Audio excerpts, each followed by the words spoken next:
We are minutes away from hearing a decision which will be read inside this courtroom. Live pictures inside the courtroom. In fact, we've just learned that the prosecutors have arrived. Handshaking, some flashes going off. We do know that all families now are present. We have learned that the decision will be read in just about 15 minutes from now. Keep in mind, the jury and these two judges have been deliberating for the better part of 10, 11, 12 hours here in this case today in Italy. And it's just after 9:30 at night there in Perugia. We're going to take you down to the ground in just a moment here. But just to set it up, Knox could go free. She could go back to prison for a stiffer sentence. Today is the day. It's the culmination of 4 years of denials by Knox and her co-defendant. And CNN's Drew Griffin shows us how Knox got to this point. American Amanda Knox was intent on spending her junior year of college studying abroad, an adventure of sorts, which would land the 20-year-old in the picturesque Italian town of Perugia. It was late summer 2007. Knox had moved in this house with 3 other girls. One was British-born Meredith Kircher. Knox settled in, took classes at the local university, got a part-time job, and even found a new boyfriend, 23-year-old Raffaele Sollecito. The adventure soon became a nightmare. On the night of November 1st, 2007, Knox's roommate, Meredith Kircher, was sexually assaulted, throat slashed, and left for dead in the home the girls shared. As police searched for clues, Knox originally told them she had spent the night at her boyfriend's place. But just 4 days later, November 5th, 2007, Amanda Knox changed her story. After hours of interrogation, Knox confessed to being in the home the night Kircher died, adding that her boss, a Congolese immigrant named Patrick Lumumba, was there as well. Kircher was killed, according to one theory, after refusing to take part in a group sex game. November 6, 2007, Amanda and her boyfriend were arrested. So was Lumumba, but he had a solid alibi and was released. The case became a media sensation across Europe and in Seattle, Knox's hometown. The tabloids labeling her Foxy Knoxy. November 19, 2007, police identify yet another suspect, 20-year-old Rudy Gaudet, an immigrant from the Ivory Coast who appeared to be on the run.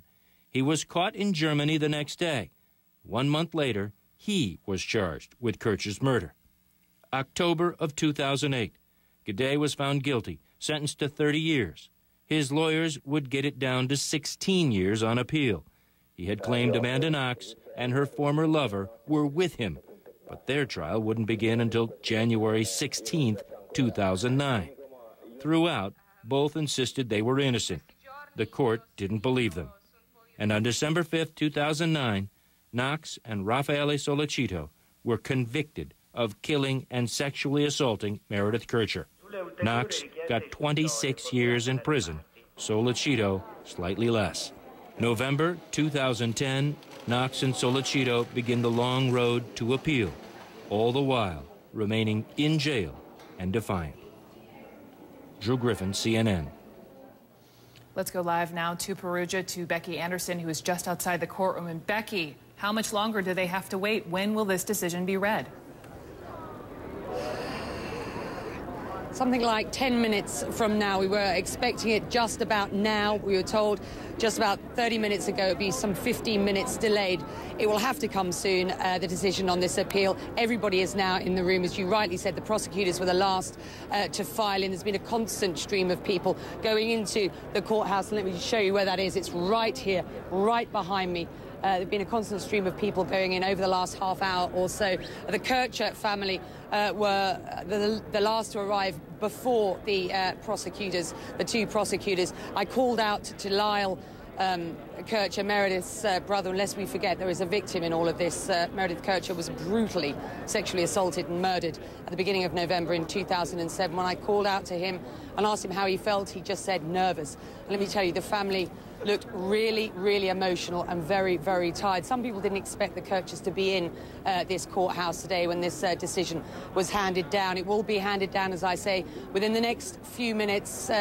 The Knox family are there, their lawyers are there. We haven't seen Solecito, her former boyfriend, or Amanda Knox yet in the courthouse, but just earlier on they were driven past what is, and let me show you, a crowd of people. I mean, as far as the eye can see now, I can see people way up here. Most of the streets now are absolutely packed. You can see the media are here, as are many, many, many people from what is a medieval city, the city of Perugia here in Umbria in central Italy, which has really been thrown apart by this case since 2007. I was talking to many people today. They said they just want this case to be over. Will it be over today? Well, there are pretty much three choices, Brooke, at this stage. The jury, who've been out now for about 11 hours, who will deliver this decision. The presiding judge, who is part of that jury, will deliver this decision shortly. The verdict, the conviction of murder, will either be overturned, in which case Amanda Knox and her former boyfriend could be out of jail imminently. They'll be taken back. They'll have to just pick up their things and do their paperwork. Amanda Knox could be back in the States within hours, effectively, certainly out of here and back in the States, possibly by tomorrow. The verdict could be upheld, which means they simply go back to prison, and that is where they stay. The prosecution are actually looking to extend their stay in prison. A lot of people I've spoken to today say that the likelihood is, and this is just speculation, we know absolutely nothing about what the jury has decided, but there's much speculation here that the verdict will be upheld, but will be reduced. It will be partially upheld, which effectively means that they could still be found guilty of interfering with a case and of defamation, which means their sentences could be reduced. So there are...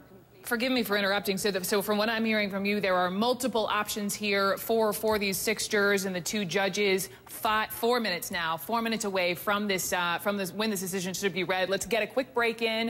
We're going to go back live to Perugia on the fate of Amanda Knox next.